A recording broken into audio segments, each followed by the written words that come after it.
serie que hemos hecho sobre las cartas a las 7 iglesias, y esta en manera particular es muy apropiada para el culto de predicación del Evangelio, porque lo expresa en una forma muy especial.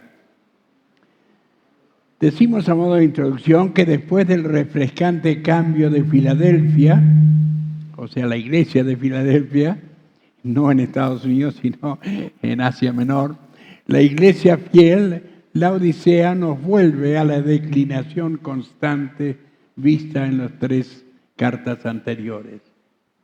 En vez de unas pocas personas de la carta a Sardis, acá la apelación ahora es para el individuo, si alguno, o sea, está hablando del individuo. Es la única de las 7 cartas a las 7 iglesias que no tiene ningún tipo de alabanza. Es preocupante pensar que estamos viviendo en el periodo que de alguna manera hemos visto que cada una de estas cartas estaba demostrando un periodo histórico, y este sería el que muestra el periodo en el cual nos toca vivir a nosotros. Por eso decimos que esta es la carta más triste de las 7, sin una sola palabra de alabanza o reconocimiento positivo. Pero al mismo tiempo contiene algunas de las palabras más tiernas y maravillosas de parte del Señor. Una expresión de compasión desde el corazón de aquel que lloró sobre la ciudad de Jerusalén. Y vamos a ver la demostración en lo que el Señor va a ir diciéndonos. Pero primero vamos a ubicarnos en este lugar. La Odisea había sido fundada por Antíoco II y nombrado en honor a su esposa. Bueno, imagínense, se podía dar el lujo de nombrar una ciudad por el nombre de su esposa, en fin. Menos mal que hoy en día, por la asociación de este nombre, yo no me he encontrado con ninguna mujer que se llama la Odisea, menos mal. Se hallaba a unos 50 kilómetros al sur de Filadelfia, en el valle del río Lico, sobre una de las rutas más transitadas, por lo que se había convertido en un gran centro de comercio e industria. Producía una lana negra fina y había entre las ovejas allí estas muy especiales y brillantes que era muy famosa. Era además, y nos puede parecer hoy en día algo insólito que hace tantos años fuera así, era un centro bancario y ahí todavía se encontraron muchas monedas, hasta monedas de oro que se usaban en aquella época. También era un centro de colirio. Colirio era algo, un líquido especial para los ojos y ungüentos medicinales. Por eso no era extraño que había en ese lugar, por lo tanto, una escuela de medicina. Además tenía varios teatros, como siempre también en aquellos lugares un enorme estadio, lujosos baños y una gran biblioteca. Hoy lo único que hay allí son ruinas nada más. Tenía un gran defecto. Carecía de agua propia dentro de ella y por lo tanto había que traerla por medio de un acueducto desde unos 10 kilómetros de distancia. Pero esto hacía que militarmente fuera indefendible, o sea, muy vulnerable, al no tener agua propia en aquel lugar, depender de la que venía de lejos. Cerca se hallaba Hierápolis con sus fuentes de aguas termales calientes, pero que al fluir sobre la planicie y caer en una cascada sobre unos acantilados llenos de sulfurio y cal se volvían aguas tibias y de un gusto muy desagradable. Y es interesante que todavía se puedan ver algunos de esos acueductos. Va a encontrar con una capa enorme allí de los productos que quedaban del agua que venía allí. Era una zona expuesta también a terremotos, especialmente uno que había afectado a todas las otras ciudades también en los años 17 y 60 de nuestra era. Pero eran tan autosuficientes, disponían de tanto dinero en aquel lugar, que no habían solicitado ayuda de afuera.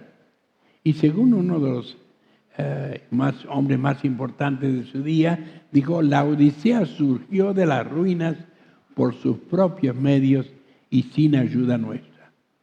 Por eso había un espíritu de autosuficiencia, o sea, nosotros nos bastamos a nosotros mismos, un aire de independencia. No necesitaban de nadie. Por eso algunos lo han llamado la Odisea una pobre iglesia rica. Interesante el juego de palabras. Y de alguna manera refleja el momento actual que está viviendo este mundo. Hoy más autosuficiente que nunca. Hoy la gente creyendo que pueden vivir a espaldas de Dios, que no necesitan de Él. Resulta muy significativa la forma en que el Señor se presenta a ellos. Él se presenta a ellos como el amén. ¿Qué es el amén? Algo seguro. La última palabra de Dios a la que no se puede agregar nada. Cuando se dice amén, ahí terminó la oración. No seguimos después del amén. Ahora, Él es la certeza, la finalidad, la ratificación, la palabra final, o sea, el amén, la palabra final la tiene nuestro Dios. Él es la certeza, la finalidad. Entonces esto, cada palabra que Él habla está garantizada. Como nos dice allí en 2 Corintios 1:20, porque todas las promesas de Dios son en Él sí y en Él amén, por medio de nosotros para la gloria de Dios.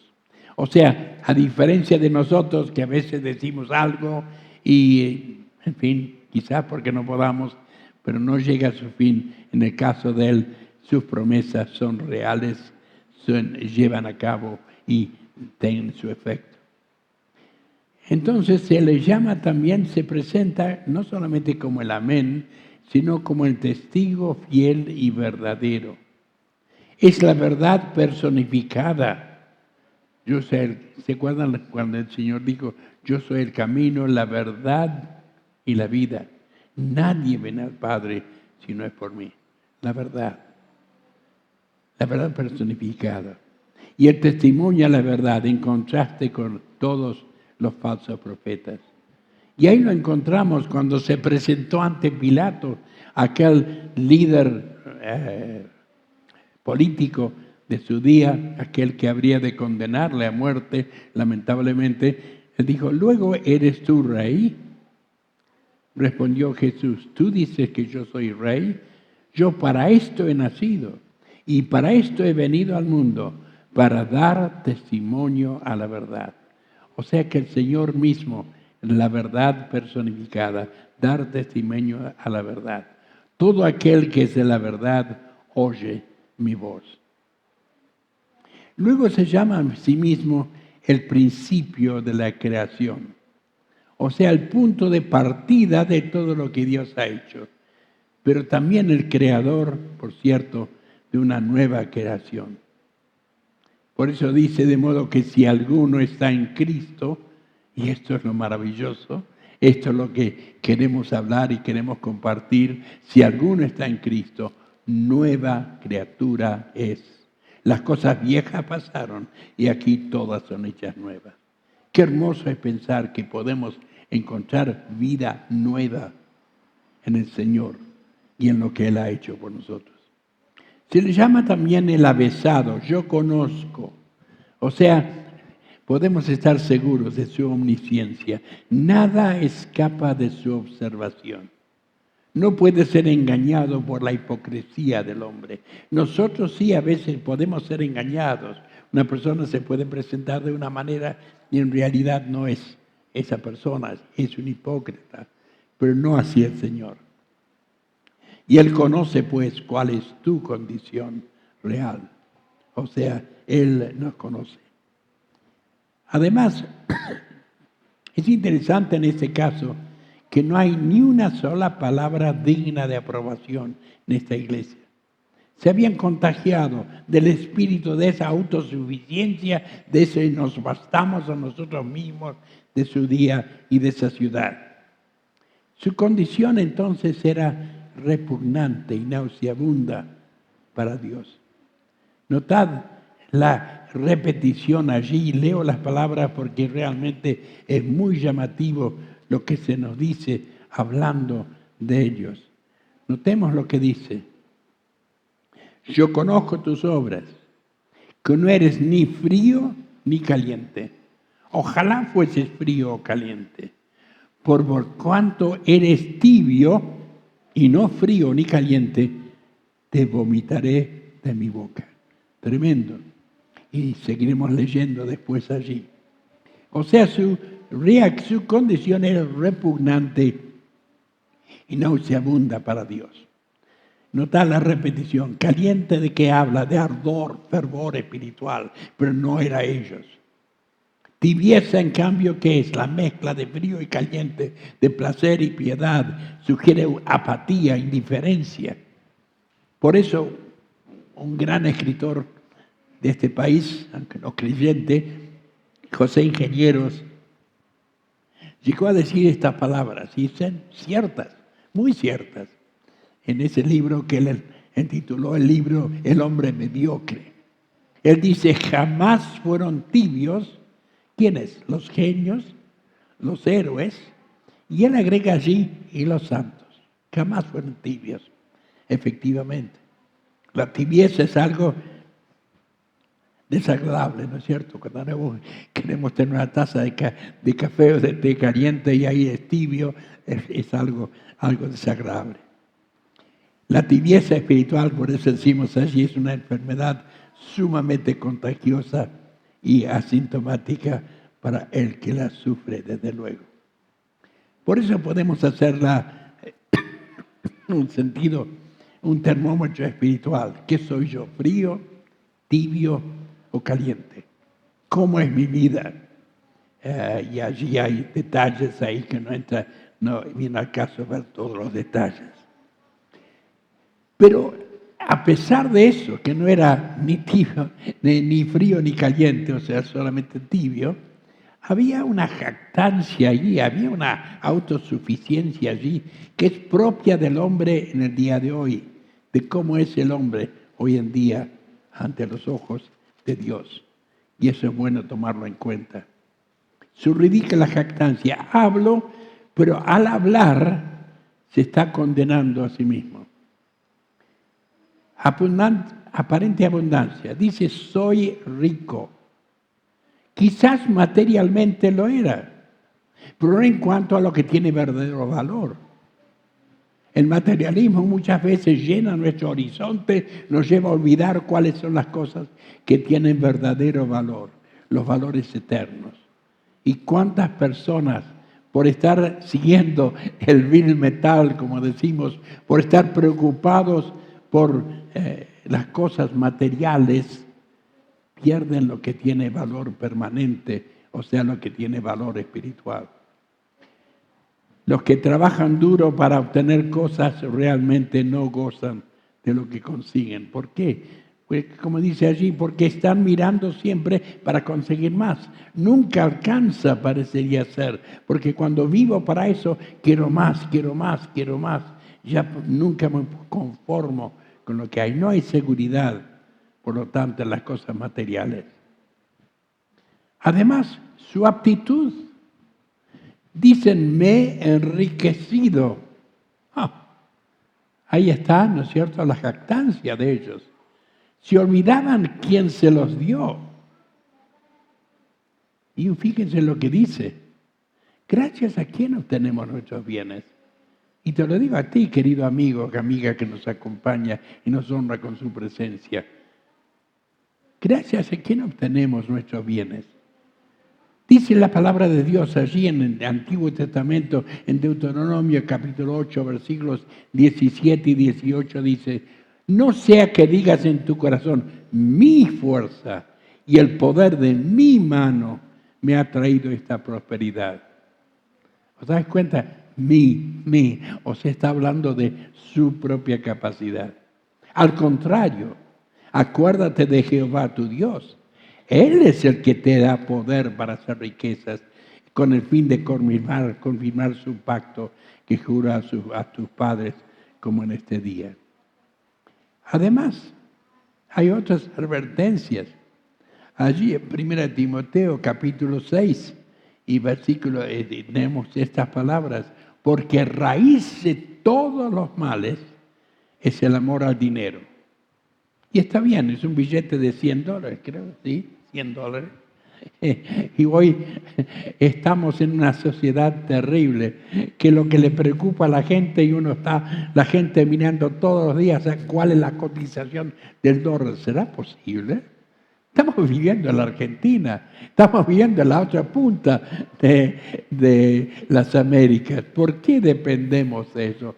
Pero así es el materialismo, ¿no es cierto? Y por eso dice la palabra, porque raíz de todos los males, por eso está hecho con la formita del corazón, ¿no es cierto? El amor al dinero, el cual codiciando algunos se extraviaron de la fe y fueron traspasados de muchos dolores. Dice dolores, no dólares, ¿eh? No dice dólares, dolores. Eso es lo malo.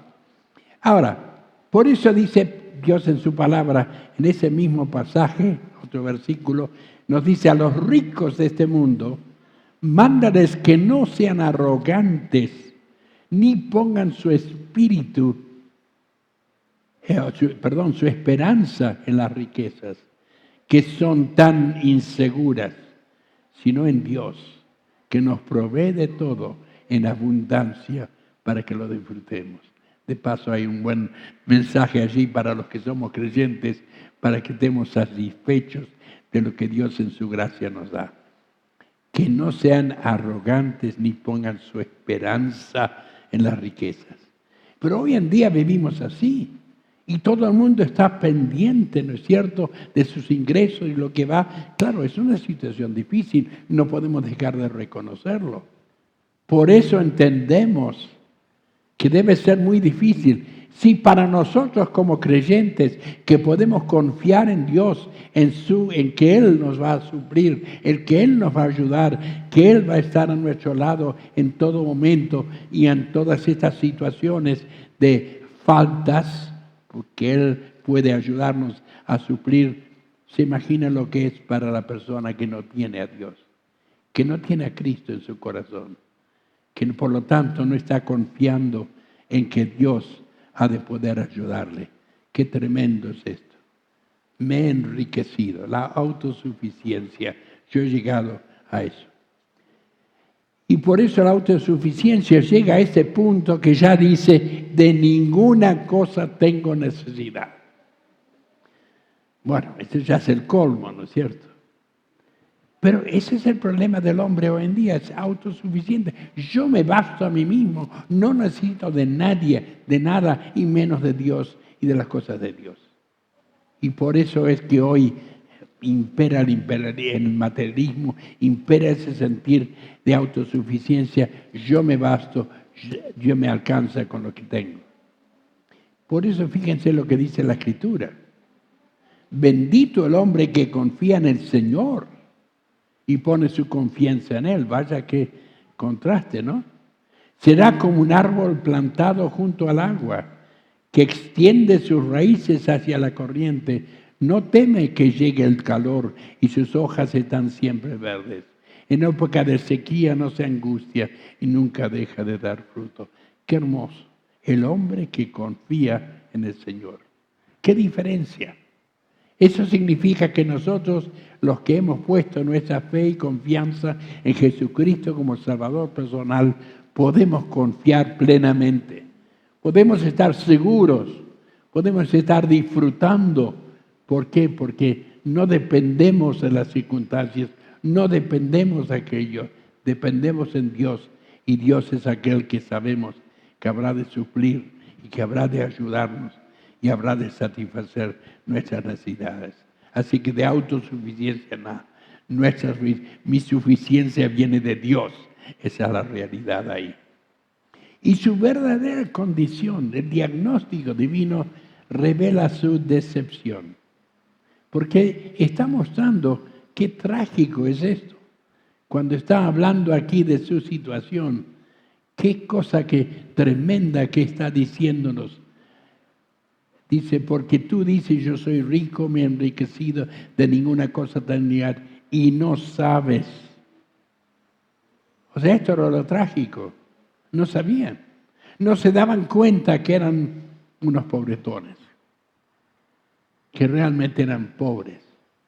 Podían tener quizás ese dinero, esas cosas materiales que parece que quisiera el hombre tenerlos y siempre poderlos ir contando, ¿no es cierto?, los billetes, etcétera. No. Pero, ¿qué nos dice él en Mateo 22, 29? Él hace una fuerte denuncia.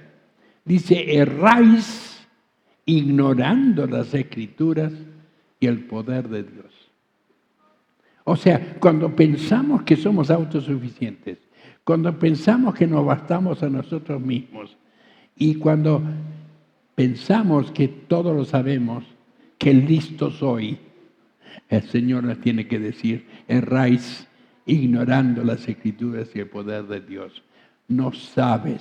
Eso es lo triste, eso es lo trágico, que no nos damos cuenta que todo aquello que estamos invirtiendo en eso, ¿no es cierto?, que no sea de parte de Dios, es algo que no nos va a satisfacer nunca.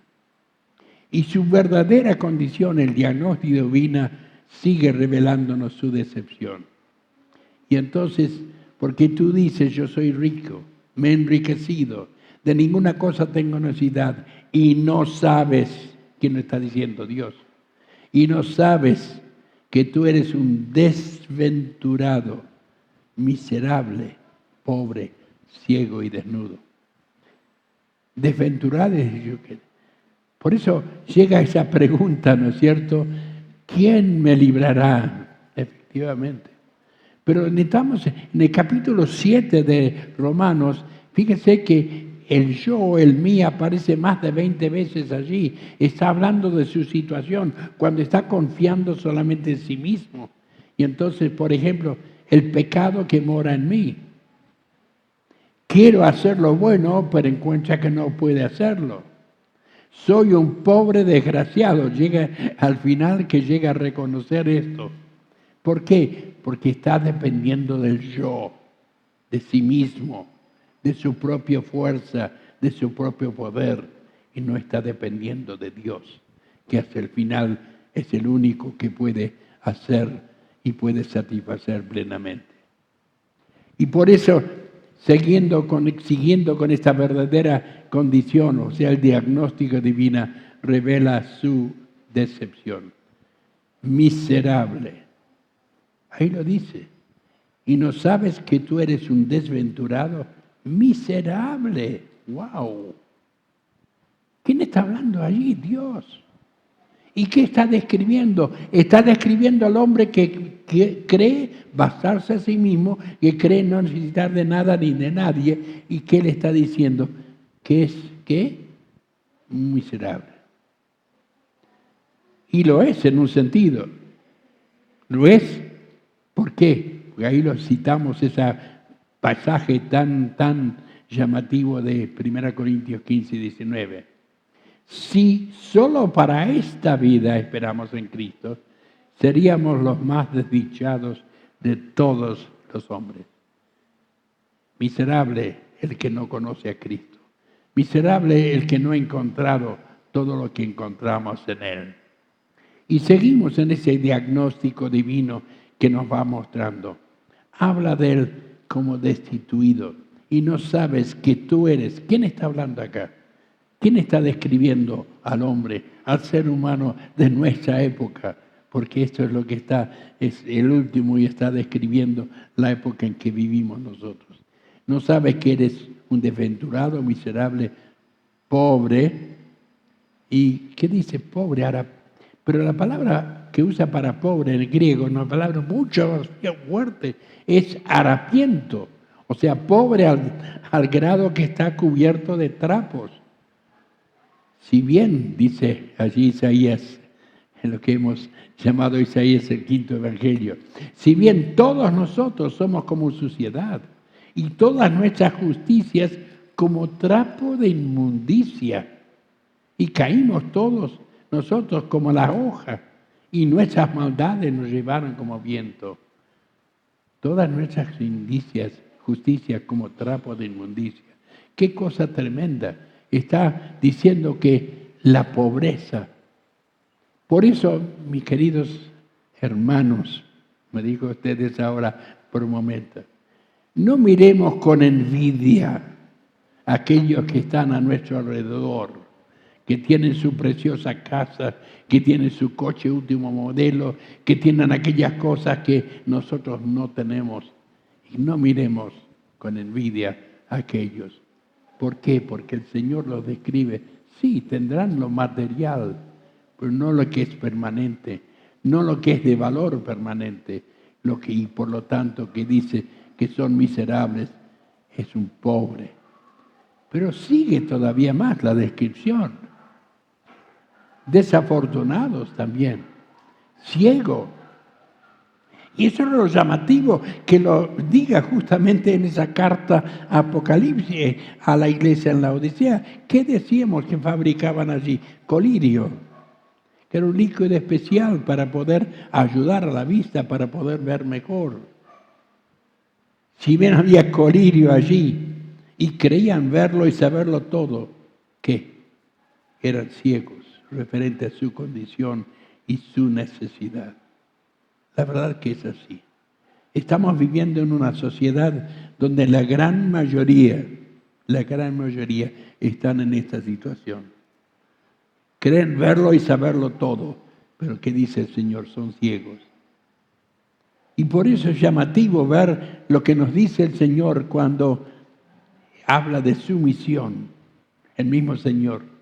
Allí en Lucas 4 y 18, el Espíritu del Señor está sobre mí, por cuanto me ha ungido para dar buenas nuevas a los pobres. Empezamos con ellos. Que ha enviado a sanar a los quebrantados de corazón. Vaya, este sí que es un médico especial. No es un especialista de corazón, no, es mucho más que eso. Los quebrantados de corazón. A pregonar libertad a los cautivos. ¿Y qué dice? Y vista a los ciegos. O sea, justamente lo que nos hace falta es lo que encontramos en la persona de Cristo. Y Él nos está hablando de allí, de esa misión. Por eso vuelvo a repetir ese pasaje, porque es precioso. El Espíritu del Señor está sobre mí. Está hablando el Señor. Y estaba hablando ¿dónde? En la sinagoga en Nazaret. Por cuanto me ha ungido para dar buenas nuevas a los pobres. Me ha enviado a sanar a los quebrantados de corazón, a pregonar libertad a los cautivos y vista a los ciegos, a poner en libertad a los oprimidos. Fíjense cuán enorme fue, cuán extraordinaria fue la misión del Señor.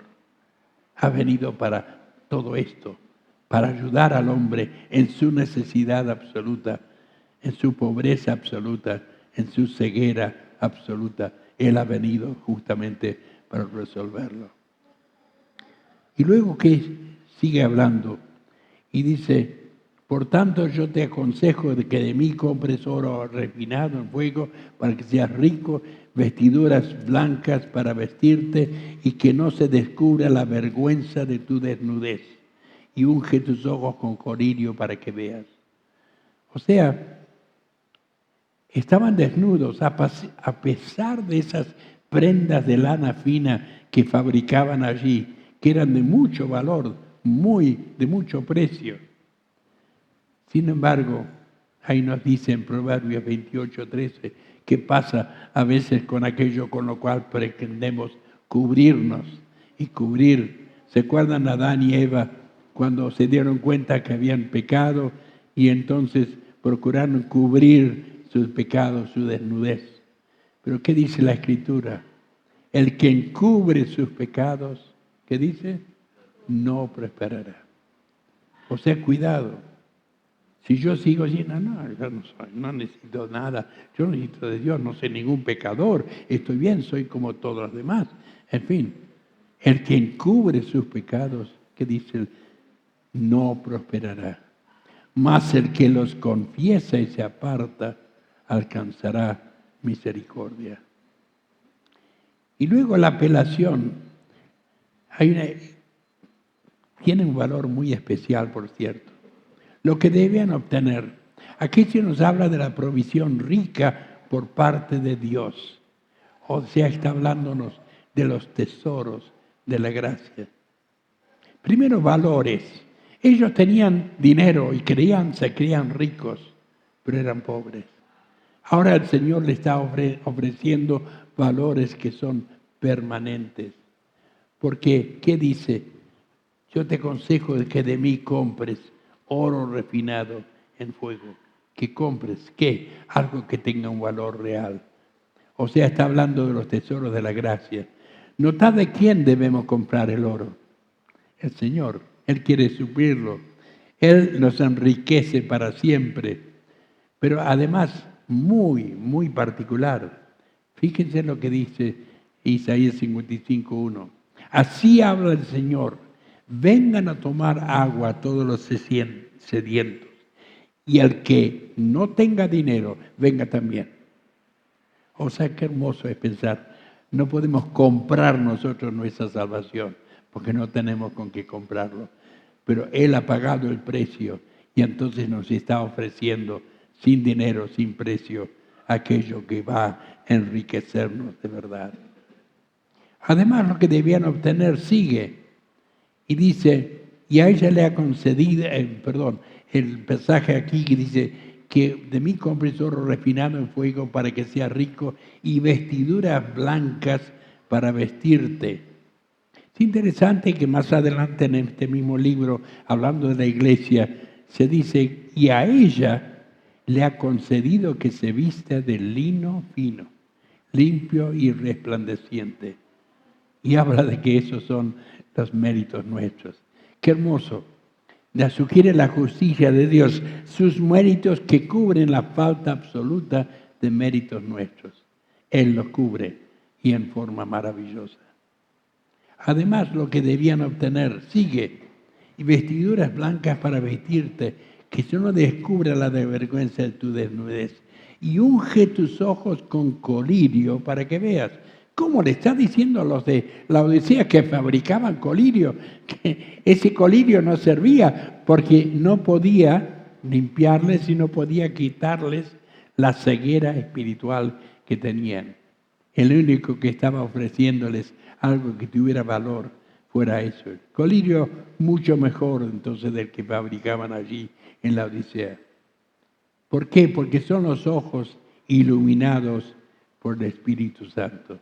Ese es el mejor colirio. Fíjense lo que nos dice allí en 2 Corintios 4:6. Porque Dios, que mandó de que las tinieblas resplandeciese la luz del Evangelio de paso, es el que resplandeció en nuestros corazones para iluminación del conocimiento de la gloria de Dios en la faz de Jesucristo. Qué maravilla, qué maravillosa visión. Aquel otro pasaje también de 1 Juan 2:17, y el mundo pasa y sus deseos, pero el que hace la voluntad de Dios permanece para siempre. Qué hermoso es pensar que todo esto lo recibimos en la persona del Señor. Pero seguimos, les recuerda que el mal no puede pasarse por alto. Yo reprendo y castigo a todos los que amo, sé pues celoso y arrepiéntete. El mal no puede pasarse por alto. Dios no puede ignorar la condición nuestra. O sea, también de dirección. Lo que Él pedía era que hiciera un giro total. Recuerdo una vez un político acá en la Argentina estaba queriendo ser muy, muy dramático en lo que decía. Lo que necesita este país es un giro de 360 grados. Sí, lo dijo. Quedó registrado precisamente por lo dijo lo que era. Porque si 360 grados, ¿cuánto es? Es un giro total. Volvemos al mismo lugar donde estábamos. Lo que necesita este país, lo que necesita cada persona es un giro de 180 grados. Un cambio absoluto, ¿no es cierto? Y fíjense, es interesante esos pasajes, porque el Señor al que ama disciplina. y azota a todo el que recibe por hijo. Si soportáis la disciplina, Dios os trata como a hijos, porque ¿qué hijo es aquel a quien el Padre no disciplina? ¿Pero qué es el arrepentimiento? Es un cambio de mente y de corazón con respecto al pecado y a Dios, lo cual lleva al hombre o la mujer, por supuesto, también a un cambio de dirección, propósito y estilo de vida. Por eso sigue y aquí yo estoy a la puerta y llamo. Si alguno oye mi voz y abre la puerta, entraré a él y cenaré con él y él conmigo. ¡Qué palabras hermosas! Jesús quiere ocupar el lugar que le corresponde por derecho. Derecho de creación. Él nos ha creado. El derecho de creación. Ahora está afuera, desplazado. Aquí yo estoy a la puerta. No está adentro, está afuera. Está afuera, desplazado. Y debes apreciar primero quién está buscando ser aceptado y admitido. Y aquí yo. ¿Quién está hablando? El mismo Señor. Yo estoy a la puerta y llamo. Es Él el que está buscando ser aceptado y admitido en tu vida y en la vida. Y debes apreciar además dónde está. ¿Dónde está? No está fuera de la puerta. No está adentro todavía. ¿Y en qué actitud está? Está allí. ¿Y qué dice? Aquí yo estoy a la puerta. ¿Y qué? ¿Solamente está ahí? No. ¿Qué dice? Y llamo. Es decir, nadie puede decir, bueno, pero nunca he tenido una oportunidad de recibir a Cristo. No, mentira. Dios continuamente está allí llamando al corazón del hombre y de la mujer, llamando y esperando ser atendido. Es Él el que está llamando. Si hay a nuestros amigos que nos acompañan, que todavía no han dejado entrar a Cristo en su corazón, en su vida, ¿quién es el que está llamando? El mismo Señor es el que está llamando. ¿Y dónde está? ¿Qué actitud sigue llamando? ¿De cuántas maneras? Si vemos a personas, hemos hablado con personas que una y otra vez le hemos hablado del Señor, una otra vez el Señor a través nuestro quizás ha estado llamando al llamador de su puerta y hemos estado llamando y todavía no han admitido su necesidad del Salvador, su necesidad de que Él entre en su corazón y en su vida. Pero llama también a la puerta de tu mente, de tu intelecto, cerrado quizás por ignorancia o prejuicios. ¿Cuántas veces hay personas? Pero yo he sido enseñado así, digamos, toda mi trayectoria hasta aquí ha sido esta. Ahí tenemos la tradición y estamos muchos que están involucrados. O sea, tradición y lo tradicional, aquello que hemos vivido todas nuestras vidas. Pero ¿qué tenemos que hacer? Abrirla. Él está llamando a la puerta de nuestro corazón. Y llama a la puerta de tu corazón cerrado quizá por orgullo o incredulidad. Recíbalo por la fe. Jesús, en ti confía mi corazón. Que le podamos decir de verdad que confiamos en Él. Que le puedas decir de verdad que Dios quiere, que el Señor quiere entrar en tu vida y en tu corazón. Llama a la puerta también de tu voluntad. Solo tú puedes abrirlo. El Señor no va a forzar su entrada.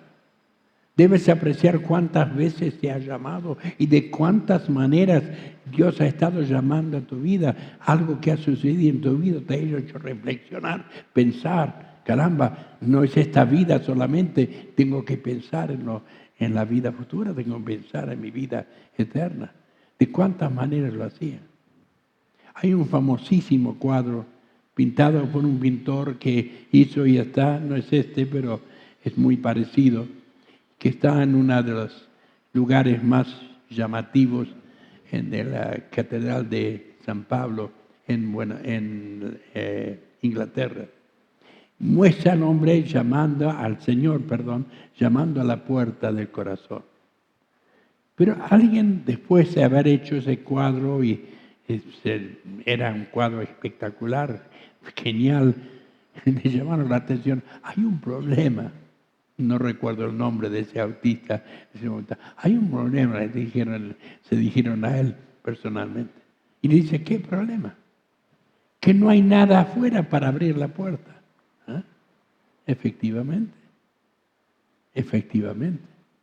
Porque la puerta no se puede abrir desde afuera. El picaporte, ¿de qué lado está? Del lado de adentro. Jamás, jamás el Señor va a forzar su entrada en la vida. Él está llamando, sí. Por eso esa persona cuando observó esto al artista le dijo, ha cometido un fallo, no hay nada afuera para abrir. Y él le dije, no, a propósito lo puse sin ningún llamador, sin nada afuera que pudiera abrir la puerta, porque debe abrirse desde adentro. Por eso su puerta no tiene cerradura, le explicaron. ¿Cómo se hace para abrirla? Así es, respondió el pintor. Esa es la puerta del corazón del hombre. Solo se abre ¿desde qué lado? Del lado de adentro. Y uno piensa, cuán importante es esto, ¿no es cierto? ¿Y qué debemos hacer para abrir la puerta? Primero, confesar aquello que hasta el momento ha sido una de las trabas que ha impedido que podamos recibir al Señor. Por eso, 1 Juan 1:9, si confesamos nuestros pecados, Dios, que es fiel y justo, nos lo perdonará y nos limpiará de toda maldad. Lo primero que tenemos que hacer, confesar nuestro pecado, aquello que hasta ahora ha impedido que se abra esa puerta. Y además de eso, Dios conoce tu corazón y no tiene tanto interés en tus palabras, sino más bien en la actitud de tu corazón. Y aquí solamente es algo que sugerimos nada más. Lo mejor es que sea espontáneo, algo que viene de tu propio corazón. Pero qué hermoso que es que reconozcas tu necesidad del Señor. Señor Jesucristo, te necesito. Te abro la puerta de mi vida. Te recibo como mi Salvador. Gracias por perdonar mis pecados.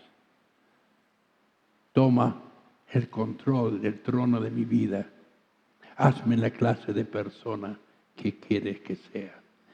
Qué hermoso es entonces que podemos, y aquí está hablando claramente, he aquí yo estoy a la puerta y llamo. Si alguno oye mi voz y abre la puerta, que dice, entraré a él y cenaré con él y él conmigo. ¿De qué habla? De comunión. De tener la presencia de Cristo en nuestras vidas. De poder tener comunión con Él. Ahí está hablando, ¿no es cierto?, de esa comunión tan hermosa. Cenaré con Él y Él conmigo. ¡Qué maravilla! Y eso es lo que Dios quiere, que en esta noche, si no lo has hecho antes, tú puedas abrir la puerta de tu corazón, abrir la puerta de tu intelecto, abrir la puerta de tu voluntad y decirle, sí, Señor, reconozco que soy pecador. Por eso te confieso mi pecado. Pero Señor, entra en mi corazón y en mi vida. Hazte cargo de mi vida de hoy en más. Y qué hermoso es cuando lo hacemos. Él entrará a morar en nuestros corazones.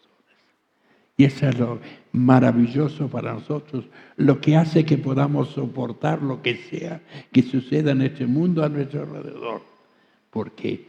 Porque dentro nuestro, si hemos puesto nuestra fe y confianza en Jesucristo como nuestro Salvador, mora Él. Y a través de su Espíritu Santo es aquel que puede hacer toda la diferencia en nuestras vidas. Entonces, aceptemos su invitación. Yo estoy a la puerta y llamo. Si alguno oye mi voz y abre la puerta, entraré a Él y cenaré con Él. Ahí está la seguridad de su palabra, de su promesa para nuestras vidas. Cuánto quisiéramos que en esta noche, si hubiera alguien en esta noche que todavía no ha hecho eso, qué alegría traería al corazón primero del Señor. Él el primer interesado en primero lo que se gozaría, pero también alegría al corazón nuestro al saber que has entregado tu corazón al Señor. Por eso ya es hora y estaremos terminando la reunión, pero no termina tu oportunidad. Y si tú deseas en esta noche reconocer tu pecado, confesarlo a Él, recibir su limpieza, pero al mismo tiempo recibirlo a Él en tu corazón y en tu vida, te puedo asegurar que nunca más tu vida será como antes. Será una nueva vida, una gloriosa vida, como Él lo es para los que conocemos al Señor y que Él mora en nuestros corazones a través de su Espíritu. Que el Señor pueda obrar y por eso, si tú quieres, después con mucho gusto el que os habla o los hermanos responsables o hermanas responsables de este lugar, estamos a vuestra disposición, porque queremos que tú tengas el mismo gozo, la misma satisfacción, la misma paz que tenemos los que por la fe hemos recibido a Cristo como Salvador personal. No éramos especiales nosotros, no. Llegó un momento cuando tuvimos que reconocer nuestra necesidad del Señor, invitarlo a entrar en nuestro corazón, en nuestra vida. Lo hemos hecho y vaya la diferencia que ha hecho en nuestras vidas. Por eso, habiéndolo probado nosotros y visto lo maravilloso que es, por eso no podemos ser mezquinos. Queremos que tú también tengas ese mismo gozo, esa misma alegría, esa misma paz, esa misma satisfacción que tenemos al tener a Cristo en nuestro corazón y en nuestra vida. Que el Señor te bendiga.